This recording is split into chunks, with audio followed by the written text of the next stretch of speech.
Hi friends, welcome to my channel. ఎట్లున్నారు? బాగున్నారు కదా? నేను కూడా చాలా బాగున్నా. అందరికీ హ్యాపీ దివాళీ.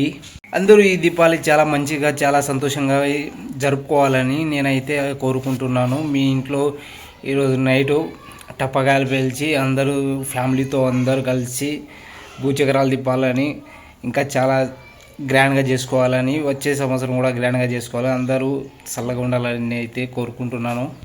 ఫ్రెండ్స్, ఇప్పుడైతే మనమైతే మొత్తం బండలు కడిగేసి మొత్తం నీట్గా బయట లోపల కడిగేసి కిచెన్లో కడిగేసి మొత్తం సబ్బు పెట్టి నీట్గా కడిగేసి చాలా నీట్గా స్మెల్ వచ్చినట్టు మంచి సర్పేసి మంచి నీట్గా వేసేసినాం. ఎందుకంటే ఈరోజు దీపావళి కాబట్టి. అందుకని ఒక్కసారి మనం వేసిన ముగ్గు చూస్తే మీరైతే ఫ్లాట్ అయిపోతారు. మనం ఫస్ట్ టైం అయితే ముగ్గు అయితే వేసినాం, చూడండి. ఇదైతే మన ఫస్ట్ ముగ్గు. ఎట్టుందో చెప్పండి. మనకేమైనా ఆస్కార్ అవార్డు ఏమైనా వచ్చేటట్టు ఉన్నాయా లేదా? మరి ఇంకో ముగ్గు అయితే చూపిస్తాను. ఆ ముగ్గు చూసి మీరైతే భయపడకండి, ఎందుకంటే అంత దిష్టి తగిలేటట్టు ఉంది. అంత బాగుంది చూడండి. ఎంత ముద్దు వస్తుందంటే అసలు ఇంతవరకు ఏ ఆడవాళ్ళు కూడా ఇంత పెద్ద ప్రయత్నించలేదు ఇంత ముగ్గుకి. ఫస్ట్ టైం నేనే ప్రయత్నించా కాబట్టి ఈ ముగ్గుకి ఫస్ట్ ప్రైజ్ ఎవరైనా వచ్చేటట్టు ఉంది అంటే నాకు ఫోన్ చేయండి, సరేనా?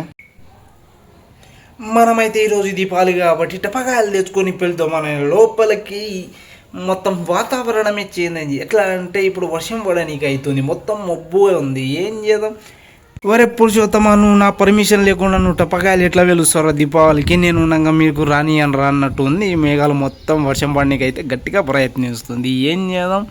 టపకాయలు తెచ్చుకొని వేస్ట్ అవుతుందిరా, నువ్వు తెచ్చుకోకరా అని చెప్తున్నట్టు హాయ్ చెప్తున్నట్టు ఉంది ఈ ఆకాశం.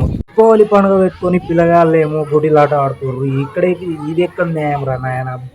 ఓన్రా పోయి దీపావళి కదా టపకాయలు తీసుకొని పీల్చుకొని రా, మంచిగా ఎంజాయ్ చేయండి రా అంటే ఏం దీపావళి వేసే గొడ్డిలాట మెయిన్, మనకు గొడ్డీలు గెలవడం మెయిన్, లేకపోతే ఎట్లా అని. ఫ్రెండ్స్, మనమైతే టపకాయలకి డబ్బులు లేదు.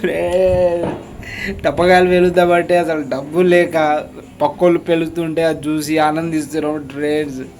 నాలాంటి పరిస్థితి ఎవరికి రాకూడదు. అసలు ఏంటి పరిస్థితి? దీపావళి రోజున టపకాయలకి డబ్బులు లేదు ఫ్రెండ్స్. బాబా ఇంట్లో ఆడవాళ్ళు లేరు కాబట్టి ఇంకా దీపావళి అనేది మనందరికీ మంచి సాంప్రదాయమైన పరిస్థితి. అందుకని నైట్కి అయితే దీపం అయితే నేనే వెలిగించుకున్నా. చూడండి ఎంత మంచిగా వెలుగుతున్నాయి.